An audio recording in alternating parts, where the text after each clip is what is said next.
বিহু বুলি কেইবাটাও পিঠা ৰেচিপি দিলোঁ আপোনালোকক, কিন্তু এই পিঠাটো মোৰ মানুহজনৰ আটাইতকৈ প্ৰিয় আৰু মোৰ ল'ৰাটোৰো প্ৰিয়। এইটো হৈছে নিমখীয়া পিঠা আৰু সাধাৰণতে ঘিলা পিঠাবোৰ টান হয়, কিমান কোমল হৈছে মন কৰকচোন। মই সম পৰিমাণত বৰা চাউলৰ পিঠাগুড়ি আৰু ভাত খোৱা চাউলৰ পিঠাগুড়ি লৈছোঁ, কেইটামান কালজিৰা, অকণমান কচুৰি মেথি, জোখ অনুপাতে নিমখ লৈছোঁ। কচুৰি মেথিটো একদম অপশ্যনেল, ঘৰত আছে যদি দিব, নাই যদি নালাগে। খোৱা চ'দা আঙুলি মূৰত লৈ পেলাই অকণমান দিছোঁ।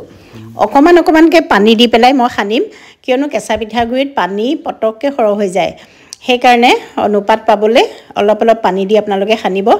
এইখিনি এটা কথা কওঁ, আদা যদি আপোনালোকে ৰস উলিয়াই পেলাই আদা ৰস এচামুচো দিব পাৰে, তেতিয়া এই পিঠাটো বহুত সোৱাদ হয়। থেতালি পেলাই নিদিব, মুখত লাগিলে বেয়া লাগে, কিন্তু আদাৰ ৰসটো ব্যৱহাৰ কৰিব পাৰে। মই কিমানটো পৰিমাণত সানিছোঁ মন কৰিছে চাগৈ, বেছি ঢিলাও কৰিব নালাগে, বেছি টানো কৰিব নালাগে। ঘিলা পিঠা এটা সাজি দেখুৱাইছোঁ, তেল গৰম হৈ আছে। মই কিন্তু এটা এটাকৈ সাজিহে দি আছোঁ দেই, আগতে সাজি থৈ দিলে লাগি ধৰিব বা ক'ৰবাত থওঁতে ওপৰলৈ উঠাবলৈ দিগদাৰ হ'ব। এই পিঠাটো দেখিবলৈ ঘিলাটোৰ নিচিনা হয় কাৰণে আচলতে ঘিলা পিঠা বুলি কয়, নিমখীয়া ঘিলা পিঠা। এনেকৈ আপোনালোকে নিমখৰ বদলি গুড় দিও বনাব পাৰে।